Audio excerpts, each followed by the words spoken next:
బ్రాహ్మణ బంధువులందరికీ నమస్కారం అండి. ఈ రోజున రాష్ట్రంలో మన ఆరాధ్య దైవాలకి, మన ధర్మానికి, మన బ్రాహ్మణోత్తములకి, పురోహితులకి, మన ఆస్తులకి రక్షణ లేని రాష్ట్రంలో ఈ రోజున మనం బతుకుతున్నాం.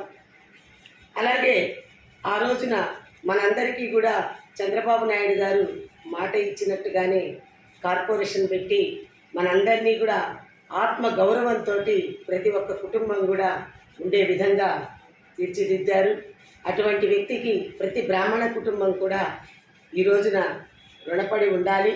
అలాగే వారిని మరలా తీసుకురావాల్సిన బాధ్యత మీ అందరి ఆశీస్సులు కావాలని చెప్పేసి కోరుకుంటున్నా. అలాగే ఒంగోలు అభివృద్ధి ప్రదాత మాన్యశ్రీ శ్రీ దామచర్ల జనార్దన్ రావు గారు బ్రాహ్మణులంటే ఎంతో గౌరవంతో వారు ఎమ్మెల్యేగా ఉన్నప్పుడు ప్రతి బ్రాహ్మణ కుటుంబానికి అడిగిన వారికి అడిగినట్టుగా ఇళ్ళు ఇవ్వడం జరిగింది. అలాగే బ్రాహ్మణ కార్పొరేషన్ ద్వారా వారు మన ఉపాధి అయితేనేమి, విద్య అయితేనేమి, లోన్లు అయితేనేమి, విదేశీ విద్య, కార్లు, గ్రూపు లోన్లు ఇవన్నీ కూడా వేల మందికి ఒంగోలు నియోజకవర్గంలో చేయడం జరిగింది. అలాగే మనకి అంతకుముందే బ్రాహ్మణ భవన్కి 600 గదులు స్థలం ఇచ్చారు. అది ఆ రోజున లాస్ట్ మూమెంట్లో ప్రభుత్వం రాకపోయేసరికి ఆగిపోయింది. వారు మనందరి సమక్షంలో మాట ఇవ్వడం జరిగింది. మీకు అందరికీ ఒక బ్రాహ్మణ భవన్ ఇస్తాను, అలాగే అపరకర్మల సత్రం విడిగా కట్టిస్తాము, బ్రాహ్మణ భవన్లో ఉచితంగా వివాహాలు జరిపించుకునే అవకాశం కల్పిస్తాను. అట్లాగే ఒక అగ్రహారం, బ్రాహ్మణ అగ్రహారాన్ని 2 సెంట్ల స్థలంతో గవర్నమెంట్ నిధులతోటి కట్టించి ఇస్తానని చెప్పేసి చెప్పడం జరిగింది.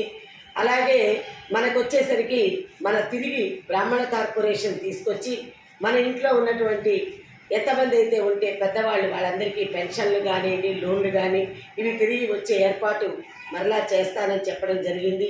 అటువంటి మన బ్రాహ్మణ ఆత్మీయ బంధువైనటువంటి శ్రీ దామచర్ల జనార్దన్ రావు గారిని, అలాగే మన అందరికీ కూడా ఆప్తులైనటువంటి శ్రీ మాగుంట శ్రీనివాసరెడ్డి గారిని ప్రతి బ్రాహ్మణ బంధువులు కూడా మీరు ఆశీర్వదిస్తారని చెప్పేసి పేరు పేరున ప్రార్థిస్తూ మీ అందరి ఆశీర్వచనం వారికి కావాలని చెప్పేసి తెలియజేసుకుంటూ చేయి కలుపుదాం, బ్రాహ్మణ ఐక్యత చాటుదాం, వీరిద్దరిని గెలిపిద్దామని చెప్పేసి ప్రార్థిస్తూ మీ సోదరి కామరాజు గడ్డ కుసుమకుమారి ఒంగోలు.